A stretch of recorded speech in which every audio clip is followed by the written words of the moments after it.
J'espère que vous allez bien. Je vous retrouve pour vous parler de mes dernières lectures et cette fois-ci les livres que j'ai lus en français. Il y a 5 romans et une BD.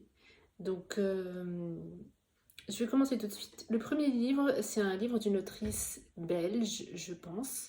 Il s'appelle Moi qui n'ai pas connu les hommes de Jacqueline Hartmann.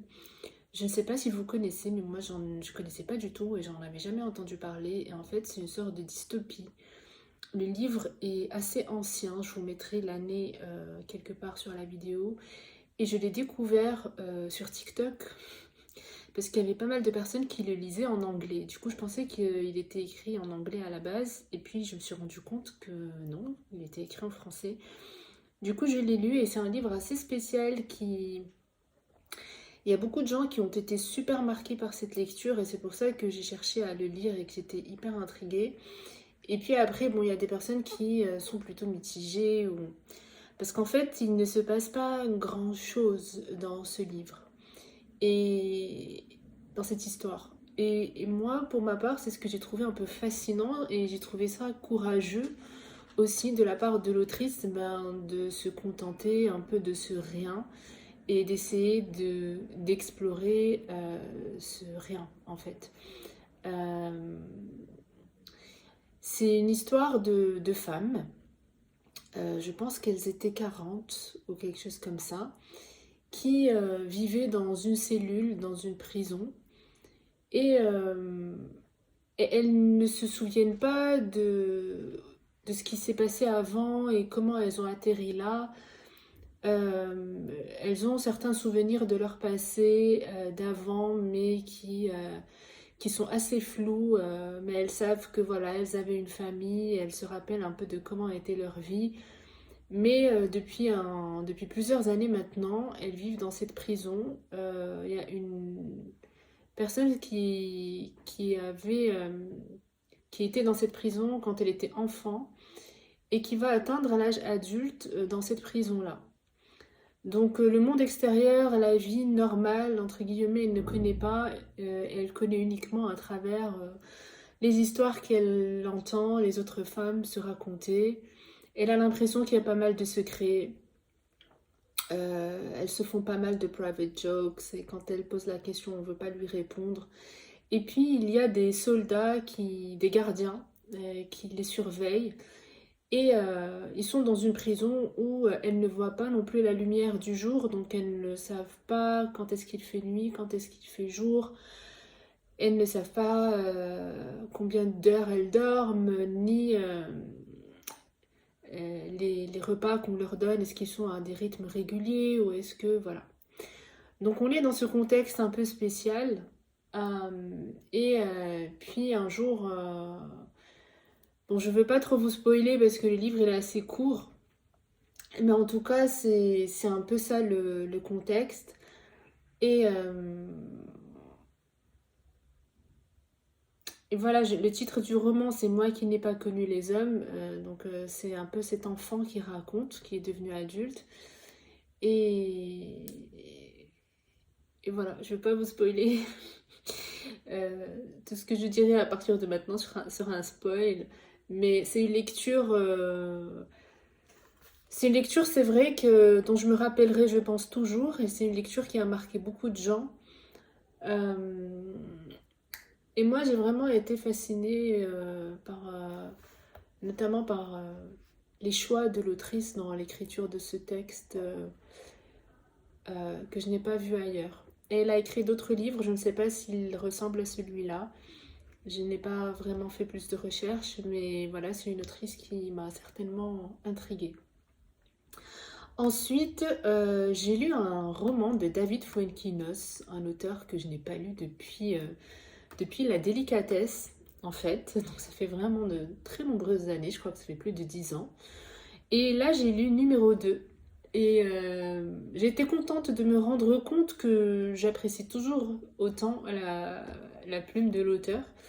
Et j'ai l'impression, il est assez prolifique, il publie pas mal de livres régulièrement. Et j'ai l'impression que c'est un auteur qui a beaucoup d'imagination, qui aime bien s'amuser, qui est amusant.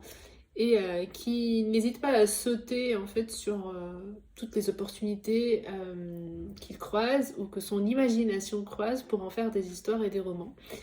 Donc j'avais lu d'autres romans de l'auteur et j'en avais lu 3 je crois en tout. Et puis j'ai lu le numéro 2 et c'est l'histoire de David Fuenkinos a imaginé l'histoire de l'enfant qui aurait pu jouer le rôle d'Harry Potter au cinéma, mais qui finalement a été recalé, il n'a pas été choisi au casting, c'était le numéro 2. Et on va suivre en fait cette vie parallèle de cet enfant qui aurait pu être Harry Potter, mais qui ne l'a pas été. Et voilà le chamboulement que ça va créer dans sa vie. Et un peu une sorte de trauma qui va carrément naître de cette opportunité ratée et voir comment ça va impacter sa vie, sa personnalité, les questions qu'il va se poser, ainsi de suite. J'ai bien aimé cette lecture, j'ai trouvé fun et c'était cool de le lire. J'ai également eu l'occasion de découvrir un BDiste marocain, maroco-belge, qui s'appelle Anis El Hamouri, et j'avais lu sa BD qui s'appelle Comme un frisson. J'avais eu l'occasion et la chance de pouvoir rencontrer l'auteur et d'animer une rencontre avec lui. Donc c'était pour moi l'occasion de les découvrir et de découvrir sa BD. C'est une BD assez spéciale. C'est une BD spéciale, spéciale que ce soit de par son contenu et des thématiques abordées et de l'approche de l'auteur, de l'angle de vue qu'il a choisi, de tous les choix qu'il a fait en fait dans l'écriture de cette histoire, mais aussi d'un point de vue de dessin, de couleur et encore une fois ici tous les choix qu'il a fait par rapport à ça. C'est une BD que j'ai eu du mal à lire. J'ai beaucoup apprécié les idées en fait de l'histoire, mais j'ai eu du mal à la lire à cause du dessin, et pas seulement du dessin, mais aussi des personnages et de toute l'atmosphère en fait de cette BD. Comme un frisson, c'est l'histoire d'une femme qui essaie de devenir autrice, et puis un jour elle va se faire agresser dans le métro et on va lui voler son ordinateur où elle avait son manuscrit. Et puis, à travers l'histoire, elle va finir par recroiser les personnes qui l'ont agressée. Ce sont des personnes marginalisées de la société, un peu des clochards, des SDF. Et puis, quand elle va les recroiser, c'est une histoire un peu folle, mais elle va finir par les suivre et un peu par rejoindre leur groupe. Voilà. Donc, le synopsis est pas mal. Je trouve l'histoire est un peu folle. On a du mal, c'est difficile d'anticiper ce qui va se passer, ce qui est cool. Les idées portées par cette histoire sont top parce qu'on a le point de vue d'une catégorie qui est marginalisée et on a leur version de l'histoire, leur version de la société, comment ils la voient.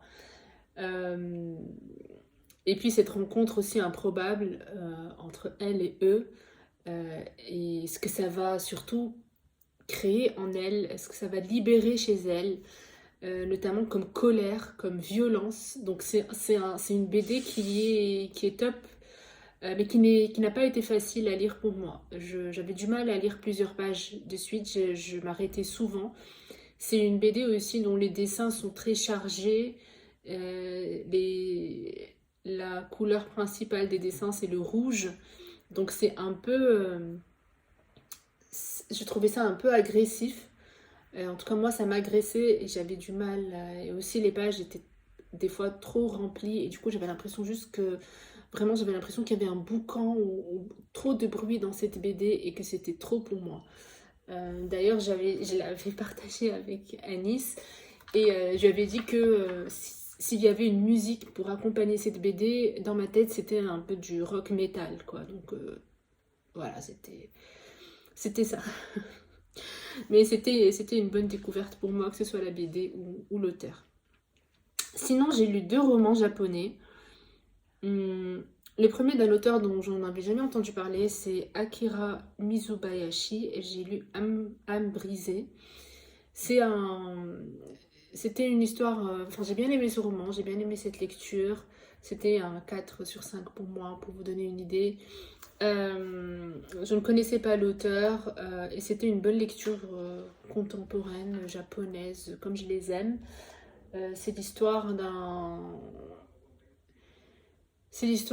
enfant japonais euh, qui va quitter le Japon à cause de la guerre. Il va aller vivre en France, et qui va devenir, je me rappelle plus du nom de son métier, mais il s'occupait des violons. Et l'histoire, c'est une histoire qui tourne autour de la musique, qui tourne autour de cet instrument. Et c'est aussi un roman un peu historique, un peu familial, recherche un peu autour de l'identité. Voilà, ça vous donne un peu une idée sur l'ambiance, sur les thématiques. Et c'est un enfant qui va essayer qui va essayer de renouer avec son passé et qui va essayer de mettre de la lumière sur son passé, comprendre un peu ce qui s'est passé. Voilà, parce que il a quitté le Japon dans des circonstances un peu spéciales et il était encore enfant, donc il n'a pas trop compris. Voilà, donc c'est quelqu'un qui a un passé très flou et qui va essayer de clarifier à travers voilà, certaines rencontres et ainsi de suite. Donc c'était pas mal. Et sinon, j'ai lu mon premier Yukio Mishima, Finally.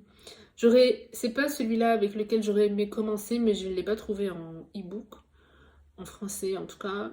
Du coup, j'ai commencé celui que j'ai trouvé, ça s'appelle Vie à vendre. Et c'était pas mal. C'était pas mal. C'est une histoire d'un... C'est une histoire d'un... J'ai trouvé Yukio Mishima assez fou. Et j'ai beaucoup aimé. Du coup, j'ai vraiment hâte de lire d'autres livres de lui. Et là, c'est l'histoire d'une personne, qui n'a plus envie de vivre. Et au lieu de se suicider et de mettre fin à sa vie, il a décidé de mettre sa vie à disposition d'autrui et que les gens pouvaient utiliser sa vie et limite, genre, la louer ou l'acheter et lui demander de faire ce qu'ils veulent et il va le faire. Donc voilà, c'est assez spécial. Il a mis une annonce dans le journal et il va faire des rencontres, d'innombrables rencontres, plus loufoques les unes que les autres. Et par rapport à, voilà, à chaque fois, on va lui donner une mission à faire. Mais c'est tout le concept de mettre sa vie à la disposition des autres, pas comme on pourrait l'imaginer. Voilà. Donc, et enfin, j'avais lu S'adapter de Clara Dupont-Moreau, que je connaissais pas, et c'était une très bonne lecture aussi. C'est l'histoire d'une... j'ai beaucoup aimé. C'est l'histoire d'une famille, je pense française, qui vit à la campagne, dans un petit village, et qui va voir naître un enfant inadapté.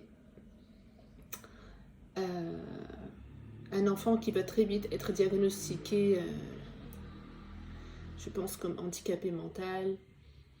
Et, et on va voir comment, en fait, toute la famille va s'adapter à cet enfant. Et comment l'enfant va s'adapter. Et l'histoire est racontée par des pierres, des rochers qui constituent un mur dans cette maison, un mur plutôt dans le jardin de cette maison. Et ces pierres qui observent un peu toute cette danse et qui racontent un peu l'histoire et qui racontent aussi l'histoire à chaque fois à chaque fois en se focalisant sur un membre de la famille. Sachant que dans cette famille, il y a un enfant, il y a un garçon aîné, il y a ensuite une fille, et puis il y a ce bébé. Et j'ai beaucoup aimé. Je crois que j'ai jamais lu un livre comme ça. Et j'ai trouvé ça super pertinent d'écrire ce genre d'histoire, de ce point de vue-là, parce qu'à un moment, je crois qu'on a même le point de vue de l'enfant. Et puis on voit surtout ce que cet enfant va apprendre à beaucoup de gens. Voilà, et puis c'est une histoire aussi pas mal réaliste. Voilà, c'est un roman, mais j'ai trouvé que les personnages sont très réalistes. Voilà. Et vu qu'on a encore un peu de temps, eh ben, je vais vous parler de mes 2 dernières lectures que j'ai lues en VO. Le premier, ça s'appelle I Hope This Finds You Well de Nathalie Sou. Et j'adore la couverture. Je pense qu'il n'est pas encore traduit en français, mais j'imagine qu'il va l'être. Et c'est une histoire d'une personne. Bon, ce que j'ai adoré dans ces romans, c'est que ça se passe dans le monde de l'entreprise, monde que je connais bien. Et c'est l'histoire une personne qui est d'origine iranienne, qui vit aux États-Unis. Et un jour, elle va être appelée par les RH et le directeur, je crois. Et il lui annonce que ils lui mettent en quelque sorte une sanction disciplinaire parce qu'elle a fait une connerie. C'est trop drôle ce qu'elle a fait. Je vous le raconte parce que ça se passe vraiment dans les premières pages. Elle a envoyé un mail à sa collègue et genre elle a écrit le mail cordialement machin. Et puis en bas, elle lui a dit ses 4 vérités, elle l'a insulté et tout. Et elle l'a écrit en blanc sur fond blanc. En pensant qu'elle allait pas le voir, mais elle l'a vu et du coup elle a fait une réclamation auprès des RH et du coup l'autre elle a été appelée et sanctionnée, ainsi de suite. Et en tout cas, je veux pas vous raconter plus de choses parce qu'après il va se passer un autre truc fou et qui finalement ça va être le fil conducteur de toute l'histoire. Et même si je pense qu'il existe dans le résumé, mais moi je veux pas vous le divulguer parce que moi je le connaissais pas quand j'ai commencé le roman et j'ai beaucoup aimé le découvrir. Mais en tout cas, c'est un roman qui est assez drôle et qui raconte un peu ce monde de l'entreprise, les relations entre les collègues, les manipulations, l'hypocrisie, mais aussi les relations sincères, les amitiés qui peuvent se créer, puis les liens tout simplement sincères qui peuvent se créer. C'est aussi un roman sur l'immigration, sur les liens interculturels, sur la pression familiale iranienne pour le mariage, pour elle, et ainsi de suite. Donc il y a aussi une romance dedans, donc c'était pas mal, j'ai bien aimé cette lecture. Et enfin, j'ai lu un roman que j'ai trouvé... je pense que c'est le premier roman de l'autrice. Et avant, je pense qu'elle a écrit un recueil de nouvelles. Ça s'appelle How to be Eaten de Maria Adelman. Et c'est une histoire... J'ai trouvé que le roman était... pour moi, c'est un petit chef-d'œuvre, ce roman, quand même. C'est une histoire de... C'est une histoire de... Normalement, c'est vrai que quand on regarde la couverture, on peut se douter de ce qui va se passer dedans. Mais moi, j'avais pas... Je sais pas, j'avais pas vu venir le truc. C'est une histoire de femmes. Je ne sais plus combien elles étaient, 5 ou 6 ou quelque chose comme ça, qui vont se retrouver dans le sous-sol, dans un sous-sol, en plein centre de New York. Le point commun entre ces femmes, c'est qu'elles sont célèbres et qu'elles ont subi des violences conjugales et des agressions de la part d'hommes. Et elles vont se retrouver dans ce cercle pour raconter leur version de l'histoire, parce que souvent dans les médias, c'était pas leur version qui était racontée, on les a pas entendues, personne ne les connaît vraiment, on connaît que le male gaze sur ces femmes et sur leurs histoires. Et elles vont se retrouver dans ce cercle pour une sorte de thérapie par le storytelling. Donc, c'est une sorte de thérapie à travers la narration de leur histoire et le fait. Et ce qui est demandé, c'est qu'elles partagent toute l'histoire de façon totalement sincère, etc. Et de voir, c'est une sorte d'expérimentation et de voir ce que ça va donner, ce qu'elles vont apprendre, est-ce qu'elles vont guérir en quelque sorte de leur trauma, et puis qu'est-ce que ça a fait d'être écoutée, d'être entendue, d'être vue et de pouvoir juste raconter son histoire entièrement sans être interrompue ni jugée, et ainsi de suite. Et en fait, ce sont des femmes qui avaient reçu des mails qui leur annonçaient que voilà, il y a cette nouvelle méthode de thérapie qu'on souhaite expérimenter et on cherche des femmes, voilà, des critères, célébrité, agression, etc. Et si vous voulez y participer, voilà, vous répondez à ce mail. Et elles ont répondu au mail et elles se sont retrouvées dans ce sous-sol.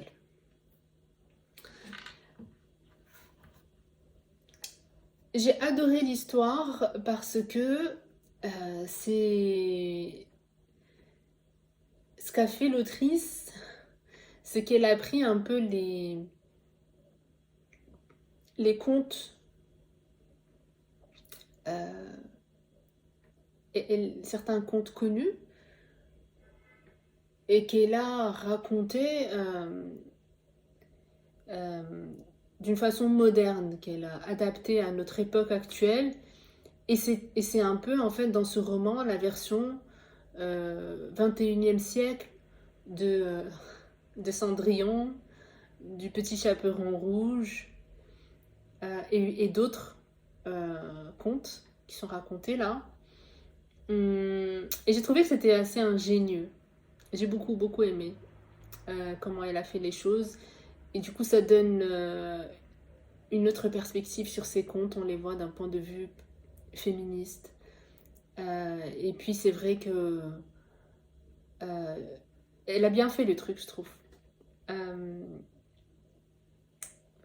Et c'est un peu fou de se rendre compte qu'il y a certains de ces contes qui continuent d'arriver aujourd'hui.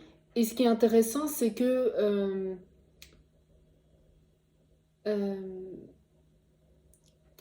c'est comme si, j'allais dire, il n'y a pas de happy ending, mais j'ai l'impression qu'il y a une certaine cruauté dans ces contes contre les femmes qu'on ne voyait pas forcément et que là on voit.